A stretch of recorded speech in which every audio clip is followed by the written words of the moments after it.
Gjinish?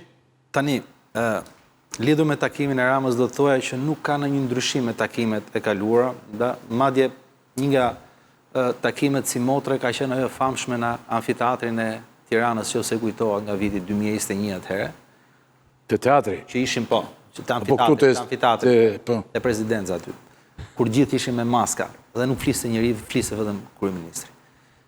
Zoti ministri me drejt thot, ne diskutojmë brenda vetes, ne kemi 13 vjet që nuk kemi parë ndonjëherë diskutim.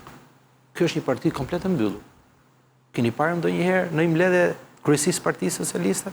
Që në kohën e Blushit ka qenë fundet. Po. Ku iku Blushi. Ndërkohë që ky kryeministër edhe me premtimin që do jetë i hapur mbledhjet e qeverisë, e jo më mbledhjet e partisë. E para, pse bëri këtë? Sepse krijoi një realitet virtual. Algoritmi për cilin flet kryeministri i Shqipërisë është realiteti që krijoi vetë. Është i vetmi kryeminist në botë që ka podcast. Flet vetë me vetë e tij. Ndërkohë që shqiptarët kanë nevojë të flasin me kryeministrin e tyre. Deputetët kanë nevojë të flasin me kryeministrin. Gjithë shqiptarët kanë nevojë. Do me thënë 1 milion shuplaka me cilën ky njeri me të drejtë krenohej, u aktheu shqiptarëve në enjtje fytyre, në hematom. Me gënjeshtra, me arrogancë, me fyrje. Nuk kam për ta harruar atë shprehjen e kryeministit që vjen turp ta them, si mund t'i drejtohesh blogerëve ti, tek ankohesh për algoritmet, a thua dhe se problemi i Shqipërisë është se çfarë po shkruajnë blogerat, por nuk i lejohet një kryeministër, më zoti Rakepi, që thotë, këta janë pareli me shal. Nuk mund të flasi kështu një kryeministër. Ka degraduar. Do me thënë, Edi Rama, për shkak të imazhit virtual, nga që u rrëzua kjo kala, sot është kthyer njeriu më të urryer në projekte sociale. Është më i urryeri. Dhe është në panik. Nuk është i qartë kur flet, nuk mund të flasë kryeministri. Do me thënë, bësh një mbledhje dhe të flasësh për algoritma. Me drejt, zoti ministër thotë që qeveria ka drejt, merr votat dhe qeverisë. Populli ka drejt bëj protesta. Po, nuk është kjo. Qeveria do ta ngjojë popullin që del protestë, qoftë dhe një ditë pas zgjedhjeve. Sepse kjo është marrëdhënia. Dhe është pikërisht kjo arrogancë e kryeministrit gjatë 13 viteve dhe nuk është një ditë që e ka sjellë Shqipërinë në këtë. Dhe përballë kësaj ne kemi një përfaqësi parlamentare e cila është asfiksuar, nuk flet. Dëgjuat javën e parë foli kryeministri, tha ishin grupet e spionazhit. Gjithë ato 2-3 vetë që dolën nga qeveria ose nga Partia Socialiste vazhduan me grupet duke zbuluar grupet e spionazhit. Tash i foli për algoritmin, gjithë flasin për algoritmin. O zotëri, problemi nuk është tu. T'u jap 2-3 shifra, meqense po flasin për shifra, dhe nuk ka ndodhur dje. Kjo është një pjesë e akumuluar e Shqipërisë. Shqipëria është e varfër dhe e vjedhur. Në Shqipëri 1 kilometër, po them vetëm për autostradën e Tumanës. 15 milion euro 1 kilometër. Nuk ndodh në asnjë vend botës, më thoni. Edhe 20. Edhe 20. Po e ka filluar më përpara rruga e Kombit, zoti Rakipi. Prandaj këto thonë janë kundër gjithë establishmentit. Ka shkuar mbi 10 milion euro 1 kilometër ke rruga e Kombit, që është bërë para 20 sa viteve. Është gjithë tani. Do me thënë, nga ana tjetër, këto flasin gjithmonë Europa, shumë mirë. Po si të shkojmë në Europë, të varfër, të vjedhur, na kanë vjedhur ajrin. Sepse ajri ka cilësi 0 në Shqipëri, jemi nga kryeqytetet më të ndotura. Na kanë vjedhur qielli më. Është i vetmi vend botë që ne ngrejmë kokën nuk shohim qiell. Shohim pallatet, betonet. Na kanë vjedhur tokën. Na kanë vjedhur detin. Na kanë vjedhur jetën. Dhe kjo nuk ka ndodhur për hir vërtetës, vetëm për shkak të rilindjes. Ka ndodhur gjatë 36 vjetë, por disa shifra duhet i themi zoti Rakipi.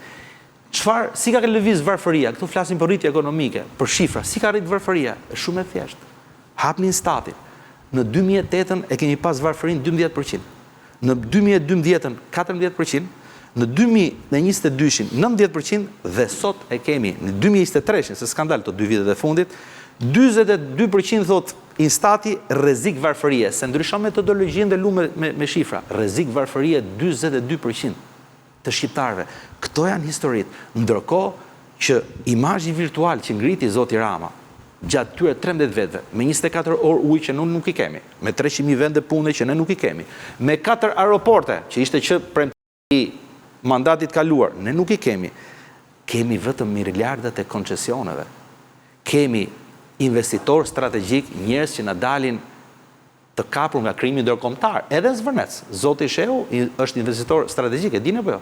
Se shpak e përmendim. 30 vjet që i ka marrë ato. Zotri, është në SPAK Jo, sigurisht, nuk po të them. Më fal, në Shqipëri, fal.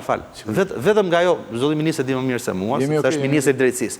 Javën e kaluar, Spaku kapi 2 grupe, cilët kishin për 3 vjet kishin trafikuar 50 ton kokainë, që bën 7 miliard. Ku do shkojnë? 150 milion kishin edhe. Jo 7 miliard bën gjithë sasia e vërtetuar sa do më ngënçu. Pra historia është kjo. Çështja nuk është që qeveria ka drejt qeverisi se ka 83 mandate dhe populli ka drejt të dalë në protest, por qeveria duhet ta ketë në plan parësi të qeverisë. Dhe mënyra si ka qeveria me vjedhje e cilat e kanë çuar Shqipërinë në këtë lloj varfërie të mos merremi me koncesionet që janë me miliarda. Jemi okay. Kjo është arsyeja protestës dhe nuk është qasja e kësaj forme. Këto duhet flas. Kryeministri që s'ka bërë një herë një takim me gazetarët u bur. Kemi se 2 ditë protest. Nuk kaq problem është mbi dhe një herë gazetarët në disa pyetje. Po, për të shmangur debatin politik se një pjesë e tezave janë të shtruara politikisht dhe meritojnë një debat politik, por s'është ky roli im kryesor sot në pozicioni im kryesor. E para një që qeveria e dëgjon protestën duke ta politike e kanë. Po do kthem, po.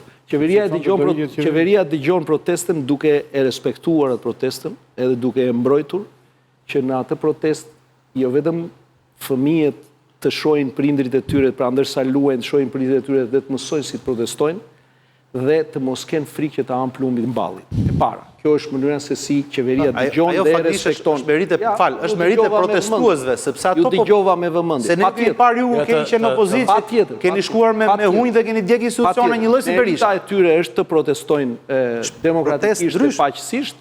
Merita e shtetit është që ta ruajë atë dhe të bëjë ndryshe nga ç'bëjnë vendet tjera në rajon apo më larg. E para. E dyta, për sa i përket transparencës. Partia Socialiste, pas çdo mbledhje, kryesie, grupi, gjithmonë ka një përfaqësues të saj që del dhe bën transparente vendimarrjen brenda saj. Nëse juve çmoni për hir të algoritmit se duhet ta kthejmë në Big Brother, në reality show që të fusim kamerat dhe ta shohim aty se si ngjan, kjo nuk ndodh as në sallat e gjykatave serioze. Do ju lutem, reporterët ja të lutem. Jo, algoritmi të lutem kalojes, edhe unë mundoha ta kaloj. Të lutem, po s'mund të thuash mua tash përdorim algoritmin, ne kemi lidhje dhe që ta dish, unë jam nga njerëzit që urrej atë pjesë, nuk kam fare adresë për internet. Më lejo t'ja them, as Facebook as gjë. Më lejo t'ja them zotit Rakiti që po më dëgjon me vëmendje. E dyta, për sa i përket pra transparencës, ajo ka qenë aty dhe po ja u them i njëjti standard që ndiqet në salla gjyqesh të vendeve me një gjyqësor 200-300 nga mbledhjet e qeverisë. Nëse ju keni marrë përsipër që të më ndërprimi. Nuk flasë e mbyll. Jo, po flas për qeverinë. Secili pastaj të mbajtë vetat se ti nuk do ndryshosh orën. Eksakt. E para ju tregova se si dëgjojmë protestën. Njerëzit dëgjojnë detyrën e ministrit. Eksakt. Duke garantuar të drejtën e protestës dhe duke respektuar shtetin ligjor. E dyta, transparencën duke dalë pas çdo mbledhje dhe duke informuar mbi vendimarrjen e asaj mbledhjeje në çfarë do lloj forumit Partisë Socialiste. E treta, juve përmendët 1 kilometër rrugë, shifër, unë ju përmenda pak më përpara raporte ndërkombëtare për sa i përket ekonomisë së Shqipërisë, për sa i përket mjedisit të Shqipërisë, po të doni ju, pra vetëm zonat e mbrojtura nga 21% kanë shkuar në 25%.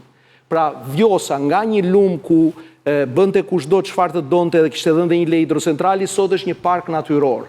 Dhe kështu me radhë të gjitha Alpet edhe zonat pyjore dhe Shqipëria sot merr dhe kryeson dhe shoqatën europiane të pyjeve. Këto nuk ndodhin për propagandë, to ndodhin sepse vendosin autoritetet për punën që ka bërë ky vend.